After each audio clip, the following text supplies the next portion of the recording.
Hello students, so welcome all of you the physics rider channel. और आज के इस लेक्चर में हम 10th क्लास का एक न्यू टॉपिक स्टार्ट कर रहे हैं जिसका नाम है ग्रेविटेशन। सो स्टार्ट करते हैं। ग्रेविटेशन स्टूडेंट्स, ग्रेविटेशन क्या है? ग्रेविटेशन एक फोर्स का नाम है।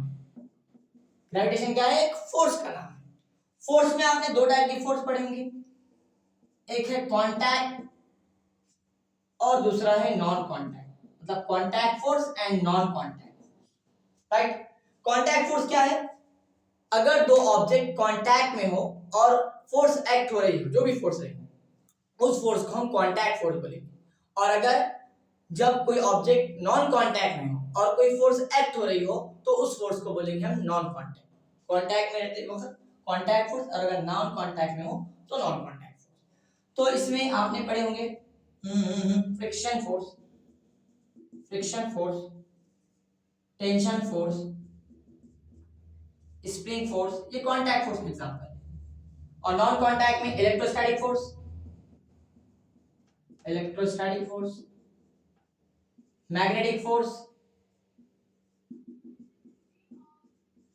और तीसरा है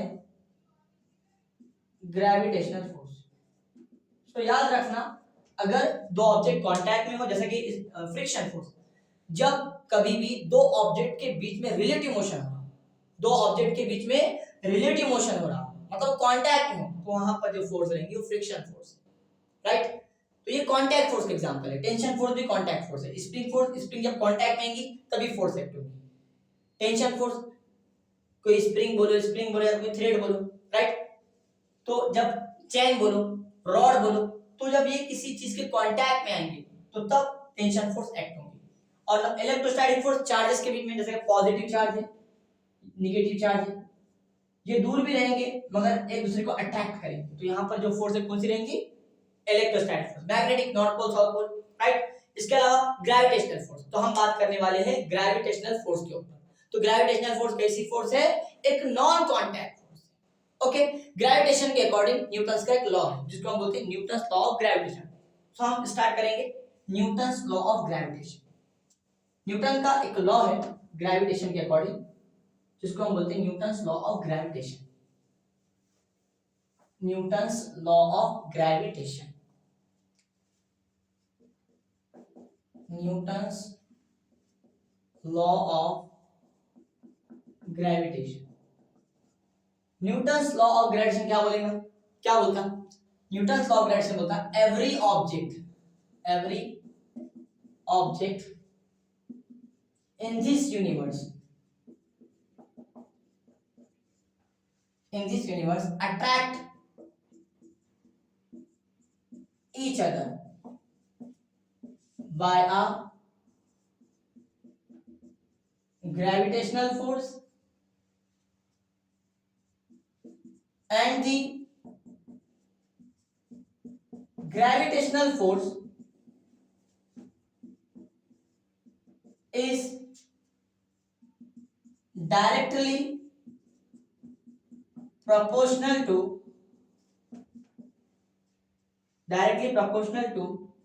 the product of their masses,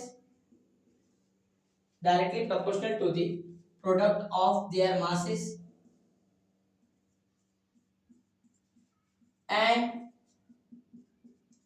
inversely proportional to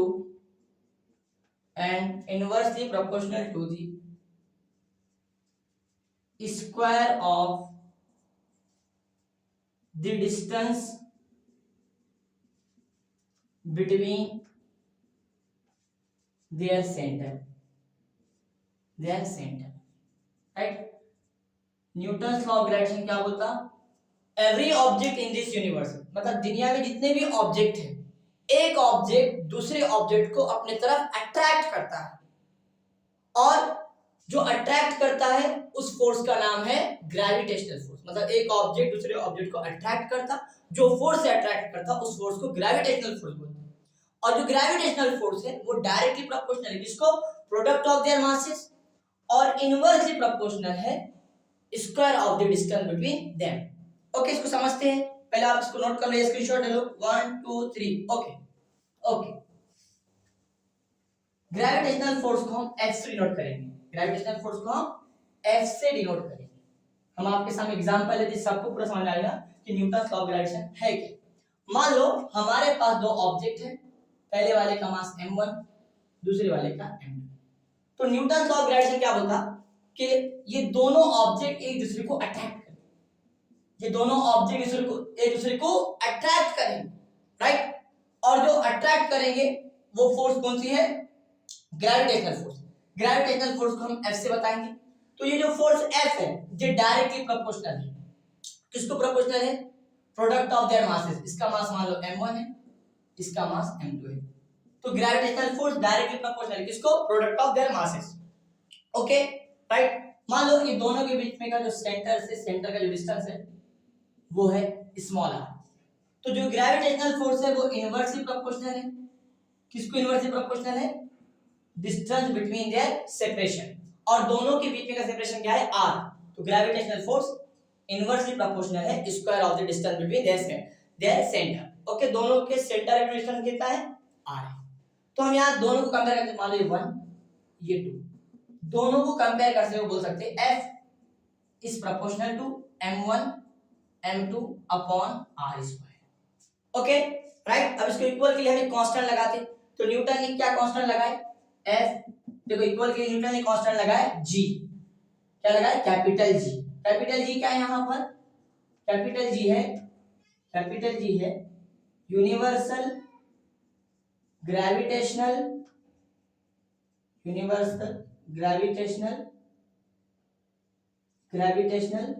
constant, right. और जो G है यूनिवर्सल ग्रेविटेशनल कांस्टेंट, इसकी वैल्यू है 6.67 into 10 to the power -11 newton metre square पर KG square. Is that clear? इसकी वैल्यू मीडियम पे डिपेंड नहीं है। ओके, इसकी वैल्यू यूनिवर्सल कांस्टेंट है। कोई मीडियम में जाएंगे आप, जी की वैल्यू क्या रहेंगी? 6.67 into 10 to the power -11 newton metre square पर केजी स्क्वायर। सो ये है Newton's law of gravitation. Is that clear? Is that clear? Okay, आगे बढ़ते हैं। अब बात करेंगे ये जो जी की यूनिट है न्यूटन मीटर स्क्वायर पर केजी स्क्वायर, ये कहां से? ये 6.67 तो ये तो एक्सपेरिमेंटली है into 10 to the power -11 इसकी वैल्यू। इसकी हम यूनिट की बात करेंगे।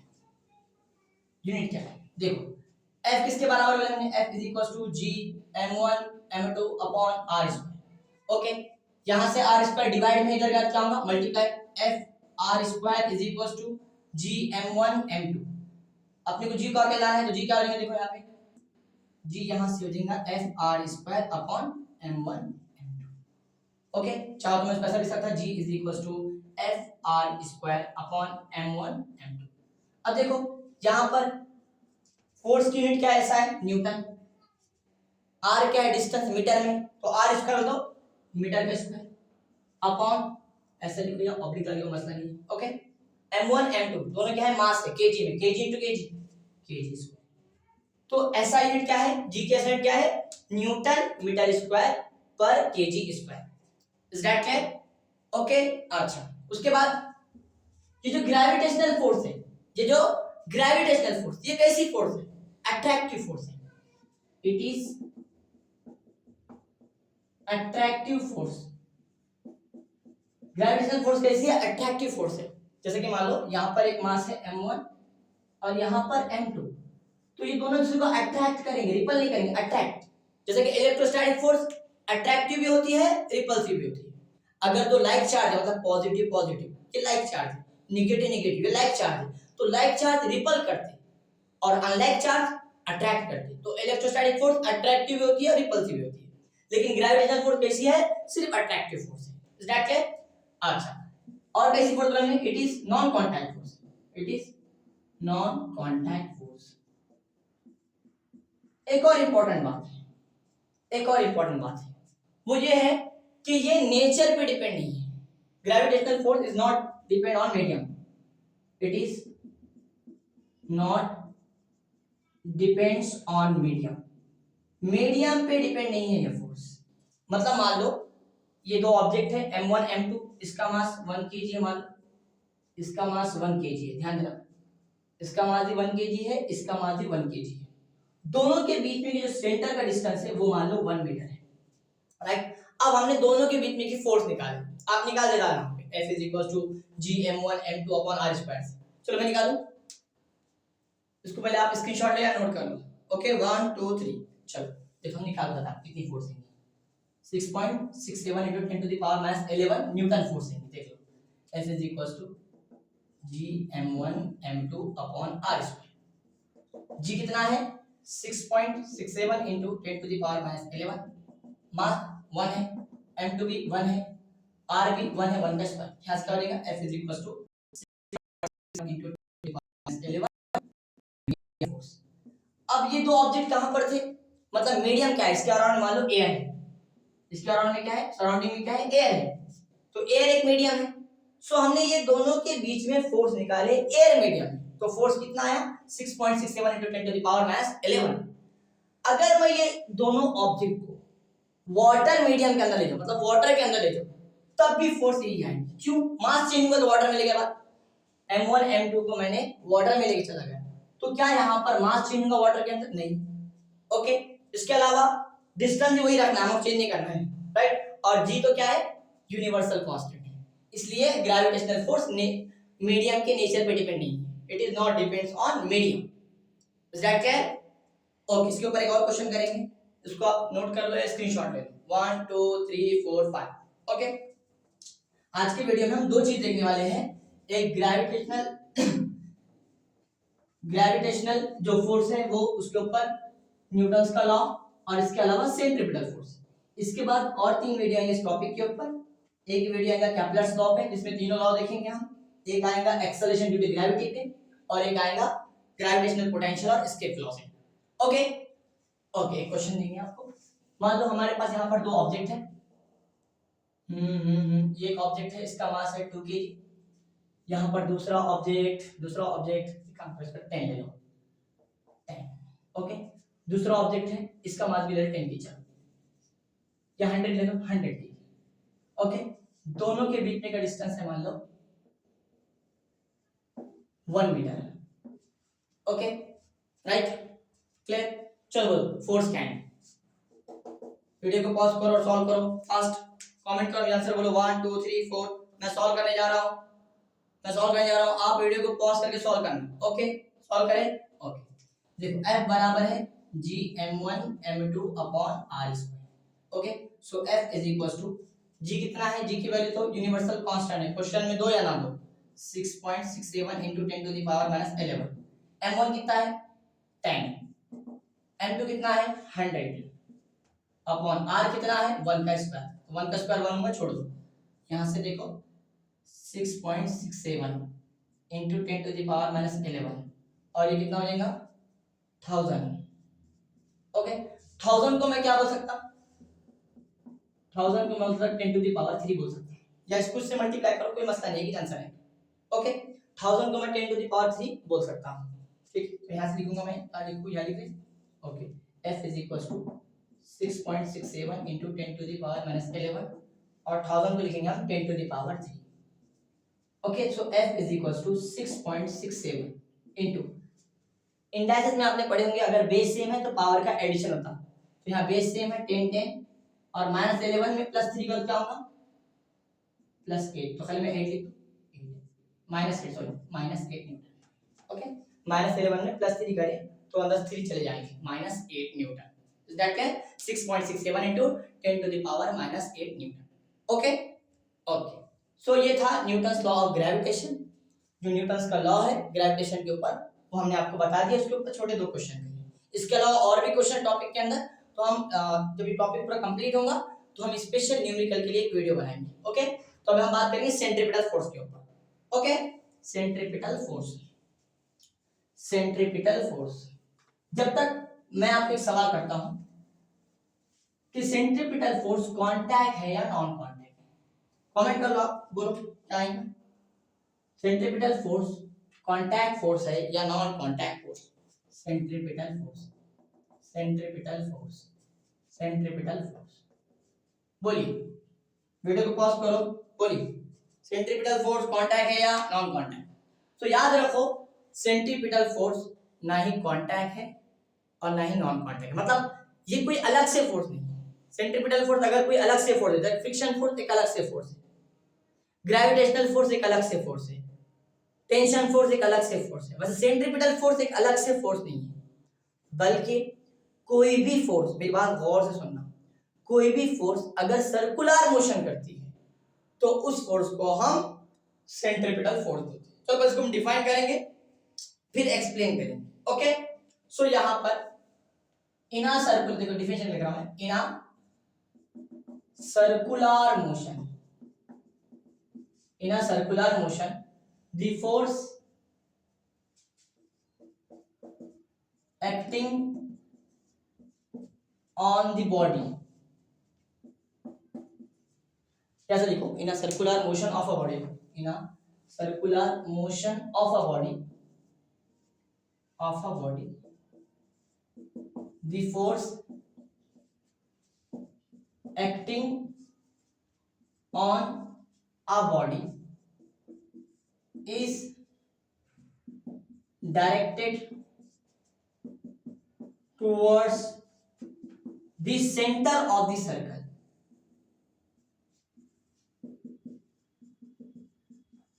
is called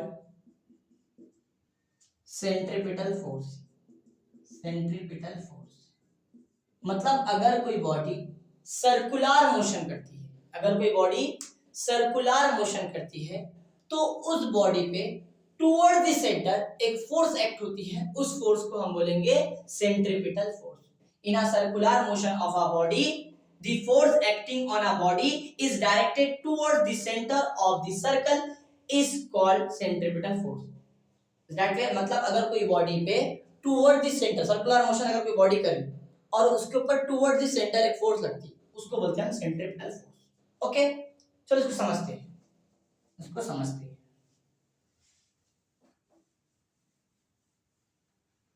मान लो यहां पर एक बच्चा है, ओके, इसके हाथ में एक स्टोन, थ्रेड है और उसको स्टोन बांधा हुआ है।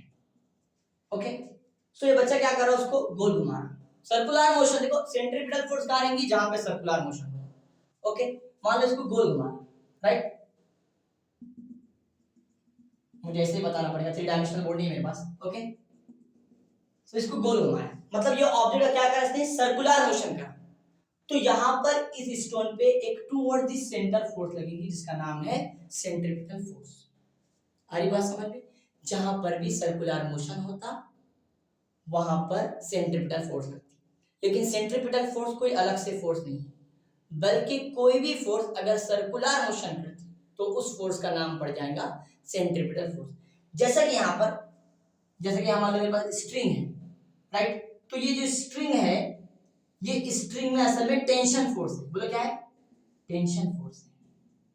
ओके, जब उसको गोल घुमा रहे तो स्ट्रिंग के अंदर टेंशन फोर्स आ रहा, लेकिन ये टेंशन फोर्स क्या कर रहा, सर्कुलर मोशन, तो इसी सेंटर फोर्स का एक और नाम पड़ जाता सेंट्रीपिटल फोर्स।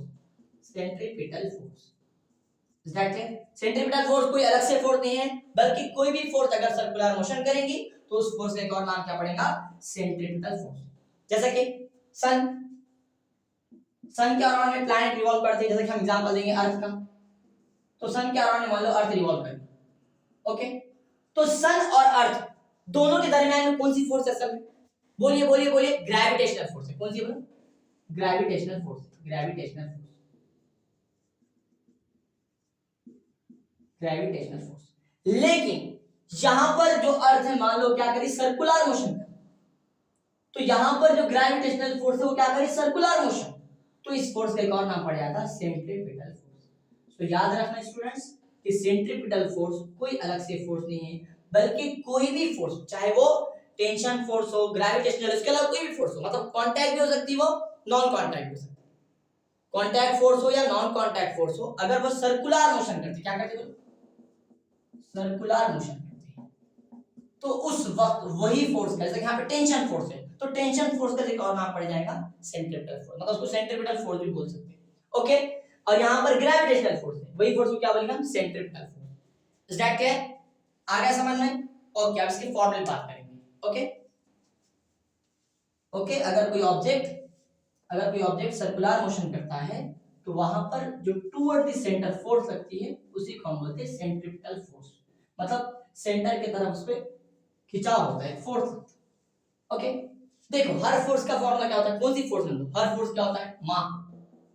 हर फोर्स क्या होता है, मास, मतलब मास इनटू एक्सेलरेशन, ये तो पढ़ेंगे आपने 8th class, mass into acceleration, right. लेकिन जहां पर सेंट्रीपिटल फोर्स लगती है, कहां पे लगती है, अभी बोले हमने, जहां पे सर्कुलर मोशन होती है। जैसे कि यहाँ पर कोई बच्चा था, उसके हाथ में स्ट्रिंग थी, उसको स्टोन बांधा हुआ था, या स्टोन है बांधा हुआ, और ये स्टोन क्या कर रहा है, सर्कुलर मोशन, तो नहीं घुमा रहा था बच्चा। तो यहाँ पर टेंशन फोर्स क्या करी, सर्कुलर मोशन, तो टेंशन फोर्स का नाम क्या पड़ गया, सेंट्रीपिटल फोर्स। तो यहाँ पर जो एक्सेलरेशन लगता, उस एक्सेलरेशन को बोलते हैं सेंट्रीपिटल एक्सेलरेशन, एसी से लिख रहे हैं, एसी बोलते क्या है, centripetal acceleration, centripetal acceleration. Okay, और ये बराबर होता है v स्क्वायर अपॉन r, ठीक है। सेंटर से ऑन दी सर्कल जो रेडियस रहेगा, सेगमेंट बना रहे हैं यहाँ पे, वो रेडियस r है। ओके, तो सेंट्रीपिटल एक्सेलरेशन क्या है, v square upon r। Okay, so हर फोर्स क्या होता है, मास, लेकिन यहाँ पर जो फोर्स है कौन सी है, सेंट्रीपिटल फोर्स। तो यहाँ पर जो एक्सेलरेशन रहता उसको बोलते हैं सेंट्रीपिटल एक्सेलरेशन। सो यहाँ से मैं लिख सकता F is equal to m, centripetal acceleration क्या लिखेंगे हम लोग, v स्क्वायर अपॉन r। तो ये है फॉर्मूला सेंट्रीपिटल फोर्स का, इस पर f चलेगा, mv स्क्वायर अपॉन r। और यहाँ पे असाइड क्या है, कोई भी फोर्स हो उसकी असाइड न्यूटन की है। Okay, so I am sure कि आपको सेंट्रीपिटल फोर्स और न्यूटन्स लॉ ऑफ ग्रेविटेशन समझ में आ चुका होगा। नहीं आया तो वीडियो को एक बार फिर से देखो, आपको समझ में आ जाएगा। ओके, इसके अलावा इस टॉपिक पे हमारे आगे और 3 वीडियो आएंगे, जैसे कि इसके बाद जो नेक्स्ट वीडियो आएगा हमारा, वो आएगा केपलर्स लॉ पे। तो हम 10th क्लास का जो ग्रेविटेशन टॉपिक है ये आपको पूरा कंप्लीट कराएंगे। ओके, तो पढ़ाई करते रहें, ऑल द वेरी बेस्ट।